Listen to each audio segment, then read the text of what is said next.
کرتے ہیں اللہ کا نام لے کے جو بڑا نہایت و کرم کرنے والا. معزز حاضرین محترم، جیسا آپ کو پتہ ہے ہر جمعے کو ہم اپنے اسٹوڈیو میں ایک عالم دین کو بلاتے ہیں اور ان سے آپ کے دیے ہوئے سوالات کے جواب لیتے ہیں اور آپ کے جو کمنٹس ہوتے ہیں اس پہ ذکر کرتے ہیں. آج ہمارے درمیان موجود ملک کے مشہور و معروف ایک وہ ہستی جو اپنا ایک مقام رکھتی ہے. میرا آپ یقیناً جب ان کو سنیں گے اور ان کے سوالات اور ہمارے جوابات ہوں گے تو بڑا لطف آئے گا اور بڑا مزہ آئے گا، کیونکہ یہ جب جواب دیتے ہیں بڑے خوبی، بڑے گہرائی میں جا کے جواب دیتے ہیں. تو میری آج کے درمیان اسٹوڈیو میں موجود اعلیٰ حضرت جناب طاہر تھانوی صاحب، السلام علیکم.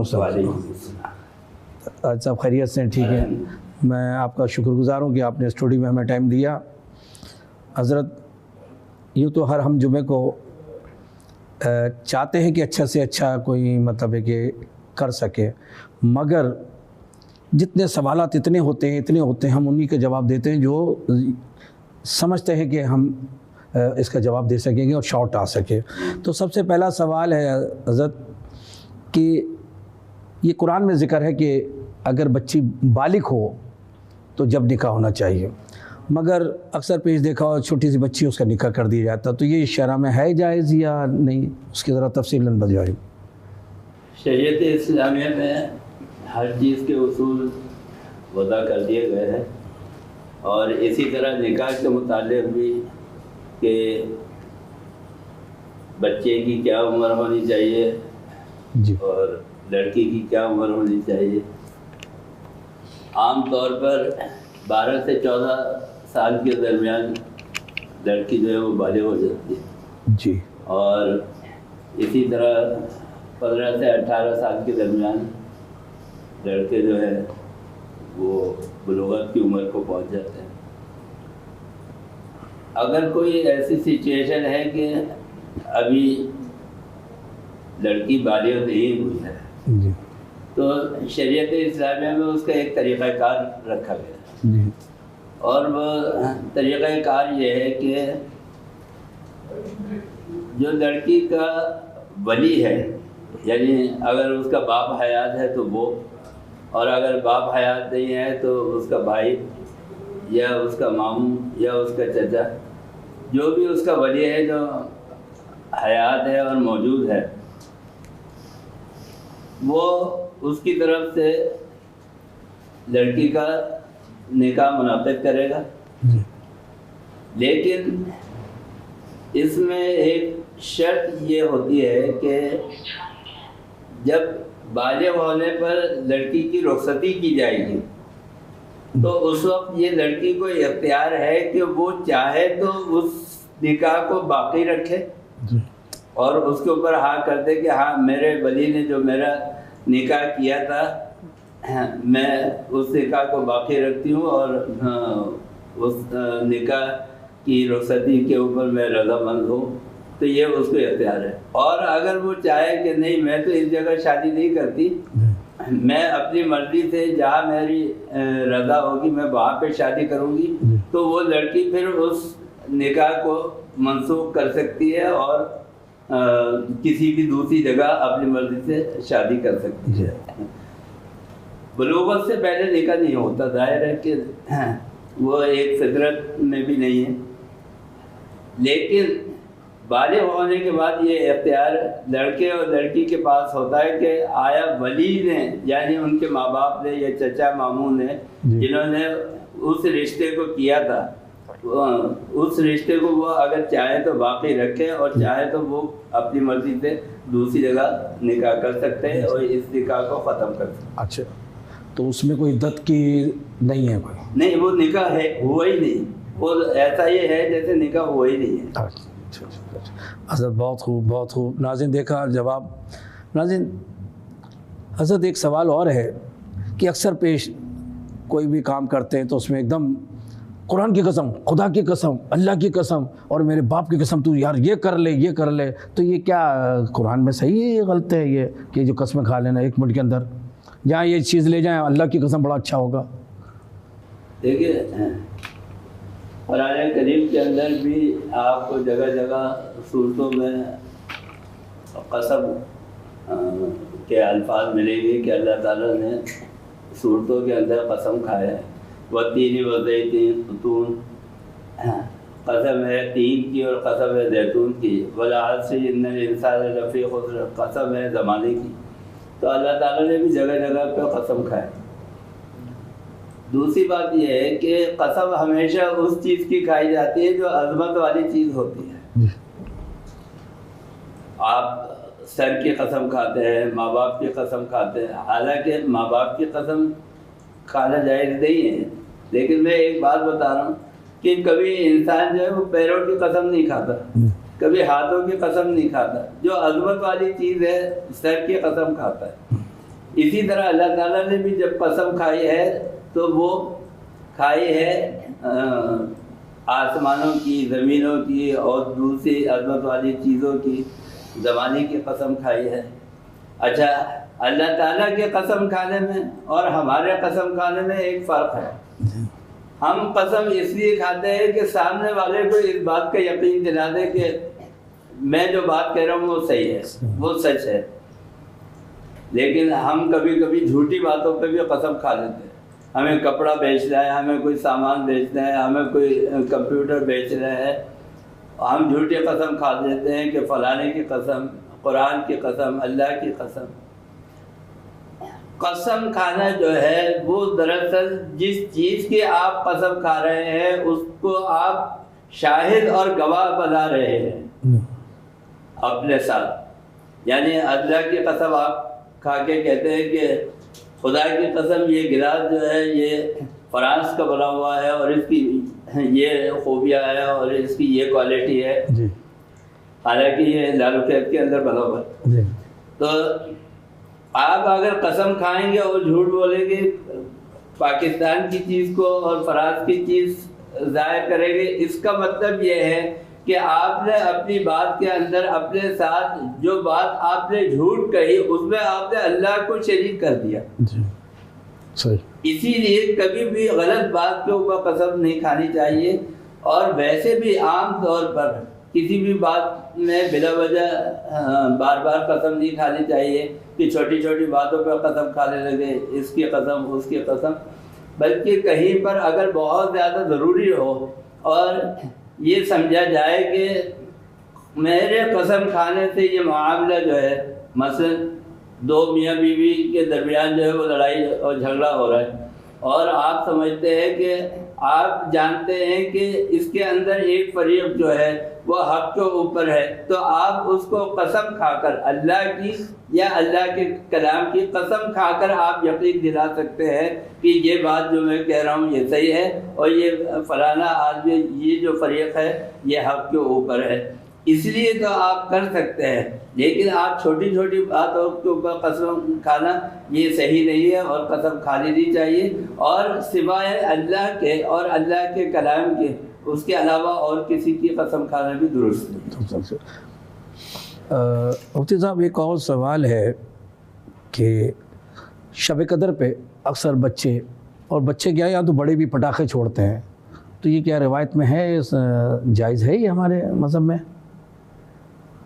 یہ دور دور تک بھی اسلام سے اور شریعت سے کوئی مطابقت نہیں رکھتا۔ جی، کوئی بھی ایسی چیز کی جو فطرت کے خلاف ہو، جو عوام کے مفاد میں نہ ہو بلکہ اس سے نقصان کا اندیشہ ہو، اللہ تعالیٰ نے اور اللہ تعالیٰ کے رسول نے ایسی کسی بات کا حکم نہیں دیا ہے۔ ہاں، ہمارے یہاں ہوتا یہ ہے کہ جب شب معراج آتی ہے تو اپنے خوشی کے اظہار کے لیے چراغاں کرتے ہیں، شب برات آتی ہے تو اس میں اپنی خوشی کے اظہار کے لیے آتش بازی کرتے ہیں، پٹاخے پھوڑتے ہیں۔ یہ کوئی دین نہیں ہے، کوئی دین اسلام کا یہ حصہ نہیں ہے، بلکہ اس کی وجہ سے فرض کریں کہ آپ نے آتش بازی کی یا کوئی پٹاخہ پھوڑا اور وہ جا کے کسی کے ہاتھ پہ لگ گیا, اس کا ہاتھ جل گیا, کسی کے آگ کے اندر چلا گیا, اور ایسے واقعات ہوئے ہیں. جی جی اکثر پیش ہوتے ہیں, اخباروں میں رپورٹ ہوتے ہیں, ٹی وی کے اوپر رپورٹ ہوتے ہیں, ایسے واقعات ہوتے ہیں. کسی کی آگ میں چلا گیا, اس کی آگ کی بلائی ضائع ہو گئی. کسی کے فرض کے لیے کوئی گودام میں کوئی دکان ہے, اس کے اندر جا کے وہ پٹاخہ گرا اور وہاں پہ آگ لگ گئی, اس کا سارا سامان جو ہے وہ ضائع ہو گیا. تو ایسی ہر چیز سے اجتناب کرنا چاہیے کہ جس سے کسی بھی نقصان کا اندیشہ ہو. ہاں, شب برات جو آتی ہے یہ اصل میں عبادت کی رات ہے, اس کے اندر عبادت کرنی چاہیے. جی جی جی. اور انسان جو ہے اس مقصد کو, کہ جس مقصد کے لیے اللہ تعالیٰ نے یہ رات ہمیں عطا فرمائی, یعنی اس رات کے اندر حضور اکرم صلی اللہ علیہ وسلم نے فرمایا کہ تم اپنے رزق کے اندر وسعت اختیار کرو, یعنی لوگوں کو کھانا کھلاؤ, خود بھی جو ہے وہ کھانا زیادہ پکاؤ, کھانے کے اندر جو ہے برکت کرو, زیادتی کرو. چونکہ یہ رزق کا فیصلہ ہونے کی رات ہے, تو اس کے اندر آپ اگر رزق میں وسعت کریں گے تو اللہ تعالیٰ اس کی برکت سے سارے سال جو ہے وہ رزق کے اندر برکت دے گا. تو یہ کرنے کا حکم ہے. دوسرے یہ ہے کہ اللہ تعالیٰ کے سامنے سجدہ ریز ہو, قرآن حکیم کی تلاوت کرے, تسبیحات و تحلیل کرے, یہ عبادت کر کے اپنا وقت جو ہے وہ گزارے, اور رات جو ہے اس کے اندر صرف کرے. پٹاخے پھوڑنا اور دوسرے فضول کام کرنا, اس کا دین اسلام سے کوئی تعلق, کوئی دور تک تعلق نہیں ہے. بہت شکریہ. ناظرین, علامہ صاحب نے کیا خوب جواب دیا ہے.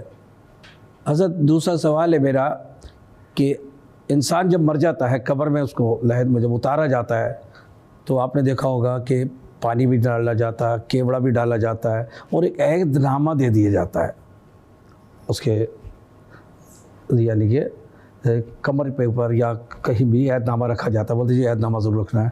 تو یہ قرآن سنت میں ہے, اس کا کہیں وجود ہے یا؟ حضور اکرم صلی اللہ علیہ وسلم کی حدیث ہے, فرمایا کہ انسان کے ساتھ 3 چیزیں جاتی ہیں, اس کا مال, اس کی اولاد اور اس کے اعمال. فرمایا کہ 2 چیزیں جو ہے وہ تو واپس آ جاتی ہیں, اولاد بھی واپس آ جاتی ہے, اس کا مال بھی جو ہے وہ واپس آ جاتا ہے. ایک چیز رہ جاتی ہے, وہ ہے اس کے اعمال. انسان نے اگر ساری زندگی اللہ کی نافرمانی کے اندر گزاری ہے, اور ایک عہد نامہ رکھ کے اول تو کسی بھی قسم کی کوئی تسبیح یا کوئی آیت یا کوئی حدیث یا کوئی بھی اس قسم کی چیز قبر کے اندر رکھتا ہے. قبر میں تو مٹی ہے, زمین ہے, تو زمین میں رکھتا ویسے بھی اس کی بے حرمتی ہے, اور قبر کے اندر رکھنا اس لیے بھی بے حرمتی ہے کہ اگر یہ آدمی اللہ کا نافرمان تھا اور اس کے اوپر اللہ کا عذاب ہو رہا, مسلط کیا جا رہا ہے, اور اس کو کیڑے مکوڑے اور جانور کھا رہے ہیں, تو اس عہد نامے کی جو ہے بے حرمتی ہوگی, یا کوئی آیت یا کوئی بھی چیز جو رکھی بھی ہوگی اس کی بے حرمتی ہوگی. تو لہذا انسان کے اعمال تو اس کو بخشوا سکتے ہیں, کوئی رکھی ہوئی چیز جو باہر کی ہو جو آپ اس کو رکھے وہ اس کی بخشش کا ذریعہ نہیں بن سکتی. اور یہ حضور اکرم صلی اللہ علیہ وسلم یا صحابہ کرام میں سے کسی سے بھی ثابت نہیں ہے. بہت شکریہ حضرت. میرا اگلا سوال ہے, اور کیونکہ ہم جو سوال آپ سے کرتے ہیں, ہمارے کمنٹس دیے ہوئے نمبر پہ سوالات آتے ہیں, تو ہم یہ چاہتے ہیں کہ اس سے مختصر اور جامع سوال جو ہماری قرآن و سنت کی روشنی میں ہوں. ایک سوال اور ہے کراچی سے, یہ کہ علی بھائی نے کیا ہے کہ نمازیں تو 5 ہے, یہ 100 بات ہے, مگر یہ تہجد کا اس کا کوئی تعلق کہاں تک ہے؟ صحیح, یہ جائز ہے یا نہیں جائز ہے, کیا ہے یہ پڑھنا جائز ہے, فرض ہے؟ بہت اچھا سوال ہے آپ کا. امت کے اوپر اللہ تعالیٰ نے شب معراج میں جب سرکار دو عالم صلی اللہ علیہ وسلم اللہ تعالیٰ کے پاس عرش پر تشریف لے گئے, تو وہاں پر 5 نمازیں فرض ہوئی, جو کہ 50 سے 5 ہوئی. تہجد کی نماز ایک ایسی نماز تھی کہ جس کا حکم سرکار دو عالم صلی اللہ علیہ وسلم کو دیا گیا اور فرمایا کہ یا ایھا المزمل قم اللیل الا قلیلا نصفہ او انقص منہ قلیلا، کہ تم رات کے اگلے حصے کے اندر یعنی جب آدھی رات ہو جائے تو اس کے اندر تم کھڑے ہو جایا کرو، ایک قبلی والے تم کھڑے ہو جایا کرو، قلیلا نصفہ او انقص منہ قلیلا، یا آدھی رات یا اس سے کچھ کم، یعنی جتنے آپ کی استعداد ہو، جتنے آپ کی قوت ہو، اتنا آپ جو ہے کھڑے ہو جایا کریں۔ تو فقہاء نے لکھا ہے کہ اگرچہ یہ نماز فرض تو نہیں کی گئی، یہ نماز جو ہے وہ سنت ہی ہے، لیکن حضور اکرم صلی اللہ علیہ وسلم نے ہمیشہ جب تک آپ حیات رہے آپ نے پابندی کے ساتھ یہ تہجد کی نماز جو ہے وہ ادا کی۔ اس سے علماء کرام فرماتے ہیں کہ حضور اکرم صلی اللہ علیہ وسلم کے اوپر یہ نماز فرض تھی، لیکن امت کی مہربانی کے لیے کہ امت دن کی نمازیں پوری نہیں کر سکتی تو پتہ نہیں رات میں اٹھ سکے یا نہ اٹھ سکے، تو اللہ تعالیٰ نے یہ کرم فرمایا، مہربانی فرمائی کہ امت کے اوپر فرض نہیں کی، لیکن سرکار دو عالم صلی اللہ علیہ وسلم کے اوپر یہ فرض تھی، اور آپ صلی اللہ علیہ وسلم نے اس کو ہمیشہ ادا فرمایا، اور اس کی بڑی فضیلت جو ہے آپ نے بیان فرمایا۔ ماشاء اللہ ماشاء اللہ۔ ناظرین کیا خوب جواب دیا ہے علامہ صاحب۔ میرا اگلا سوال ہے کہ بڑا ایک لوگوں کی سمجھ میں آئے گی، خانہ کعبہ کے اندر ہم جاتے ہیں تو کہیں بھی کھڑے ہو کے نماز پڑھ رہے ہیں، کوئی تعاون نہیں ہے مگر خانہ کعبہ کے سامنے ہو، چاہے کسی سمت میں ہی ہو خانہ کعبہ کے اندر، مگر مسجدوں میں دیکھا جائے یہ کعبہ ہے بھائی ادھر ہی پڑھے، ادھر نہیں پڑھ سکتے، تو یہ کیا ہے؟ جب ادھر خانہ کعبہ میں کہیں بھی پڑھ سکتے تو مسجد کو کیوں تعین کر دیا؟ یہ کیا ہے؟ اس کی ذرا روشنی فرمائیے۔ آپ نے اگر غور کیا ہوگا تو خانہ کعبہ میں بھی جو نماز ہوتی ہے وہ امام مغرب کی سمت ہی کھڑا ہو کے نماز پڑھتا ہے، اور پھر اس کے پیچھے سب لوگ پڑھتے ہیں۔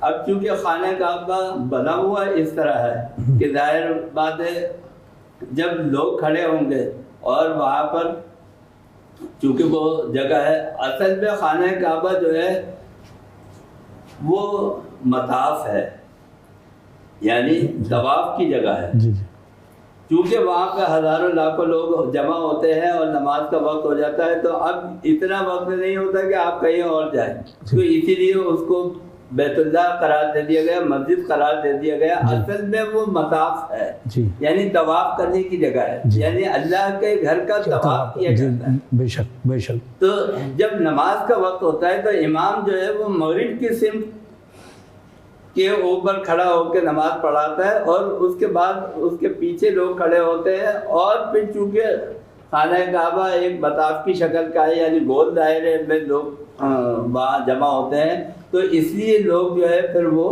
چاروں طرف کھڑے ہو جاتے ہیں۔ لیکن نماز جو ہے اس کے لیے حکم سورہ بقرہ کے اندر دوسرے سپارے میں اللہ تعالیٰ نے مقرر کر دیا کہ یہ جو ہے ہم نے تمہارے لیے قبلہ مقرر کر دیا، اس کی طرف منہ کر کے نماز پڑھو۔ تو آج بھی نماز جو ہوگی وہ مغرب کی طرف منہ کر کے ہی ہوگی۔ بہت شکریہ بھائی۔ معزز حاضرین محترم، ہمارے درمیان موجود طاہر تھانوی صاحب جو بخوبی آپ کا سوالوں کے جواب دے رہے تھے، اور ہم دعا گو ہے یا رب العالمین کہ طاہر تھانوی صاحب ایسے ہی ہمارے کو سوالوں کے جواب دیتے رہیں اور ہمارے اسٹوڈیو میں آتے رہیں۔ قرآن و سنت کی روشنی یہ پروگرام آپ دیکھ رہے تھے، ہر جمعے کو نماز کے بعد طاہر تھانوی صاحب ہمارے ساتھ ہوتے ہیں۔ اب شکور احمد صابری کو اجازت دیجیے، اسی کے ساتھ ملتے ہیں انشاءاللہ اگلے ہفتے۔ اللہ حافظ۔